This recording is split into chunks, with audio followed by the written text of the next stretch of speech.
Hello, अस्सलाम वालेकुम। कैसे हो आप? आज ज़ियान की थोड़ी तबीयत ठीक नहीं थी, तो वो सुबह होते ही बोला मम्मा मेरे सर में दर्द है तो मैं स्कूल नहीं जाऊंगा। मैंने कहा घर में भी तो कौन सा आराम ही करना है आपने, इससे अच्छा स्कूल ही चले जाओ। बोलता नहीं मम्मा, स्कूल में रोज़ मेरे सर में दर्द होता है तो मुझे बहुत चक्कर आते हैं, तो आज रहने दो।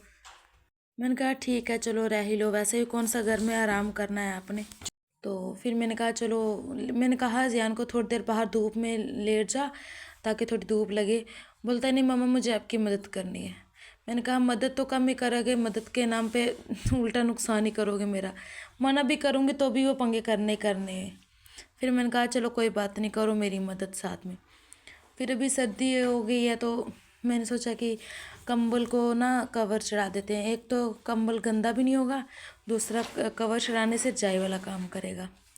इसलिए फिर मैंने कंबल पे रजाई चढ़ा लगा लेती हूँ। फिर मैंने जल्दी जल्दी कंबल पे कवर चढ़ाया, तो फिर मैंने अपना झाड़ू पोछा किया। बहुत काम था, फिर जब तक ये आंखों के सामने रहते तब तक की कर पाती हूँ, जब ये बाहर खेलने खोलने में लग जाते हैं फिर मेरे सारे काम रह जाते हैं। देखो ईजान अपना ही झाड़ू लगा रहा है मेरा पूरी मदद कर रहे हैं दोनों भाई। फिर ये कुछ कपड़े भी हो गए थे धोने के लिए, फिर वो भी इकट्ठे करके अलग रखे, धोने के अलग रखे, दूसरे संभालने के लिए ज़ियान ने पूरी हेल्प की। बोलता मम्मा आप मुझे बता दिया करो, मैं काम करूँगा। फिर ये गद्दे लेके बाहर चला गया धूप में, बोला मम्मा थोड़ी देर। मैंने कहा धूप में रख दो, मैं तब तक अंदर से झाड़ू लगा लेती हूँ तो फिर बाद में बिछाएंगे। तो फिर ज़ियान बाहर ले गया उसको धूप में रखने के लिए, ईज़ान भी उसके पीछे पीछे चला गया। तो फिर मैंने अंदर रूम से पहले झाड़ू लगाया, फिर बाकी रूम सेट किए, किचन क्लीन किया, फिर वहाँ से झाड़ू पोछा किया, सब जगह से सफाई करी। सफाई करी फिर उसके बाद आजकल दिन का पता ही नहीं चलता। थोड़ी देर ज़ियान और उनके साथ छत पे चली गई, ज़ियान और ईज़ान खेलते रहे, फिर उनके साथ में भी बैठी रही।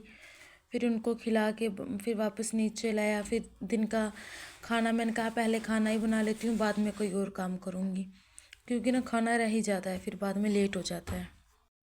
फिर पहले खाना बनाया, फिर इन दोनों को मैंने कहा वैसे भी स्कूल नहीं गया तो नहा ले, फ्रेश हो जाएगा चलो।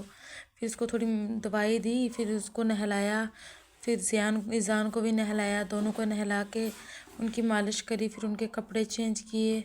फिर मैंने घर के कपड़े धोए, जो कपड़े इकट्ठे किए हुए थे वो सारे धोए। फिर फिर दोनों को खाना खिलाया। फिर खाना खा के ईज़ान तो सो जाता है, सोता नहीं है आजकल, वो भी नहीं सोता है। पहले बहुत सोता था, आजकल वो भी नहीं सोता है। फिर थोड़ी देर सुलाया उसको ज़बरदस्ती करके। फिर ज़ियान ने टीवी शीवी देखी, फिर वो टीवी देखता रहा। फिर ऐसे ही दिन बीत गया, पता भी नहीं चला। फिर ज़ियान बोलता मम्मा मुझे बनाना खाना है। फिर घर में बनाना था भी नहीं, और फिर बाहर फ्रूट वाला आ भी गया वैसे आज। फिर फ्रूट वाला आया बाहर, फिर मैंने उसको देखा जाके, फिर खैर उसने बनाना लाए हुए भी नहीं थे। और फिर मैंने उसको बोला कि कल लेके आना, मेरे बेटे बनाना ही खाते हैं और कोई फ्रूट खाते ही नहीं है। तो मैंने कहा बनाना लेके आना मेरे बेटों के लिए। फिर वो बोला ठीक है ले आऊँगा। फिर मैं इनको अंदर ले आई, मैंने कहा चलो कल लेके आएगा कल खा लेंगे। फिर ज़ियान तो मान गया। फिर क्या, मेरा पूरा दिन इनके साथ ही निकल जाता है। तो वैसे भी आजकल दिन है ही छोटे से, पता भी नहीं चलता, जो है इनके साथ ही निकल जाता है।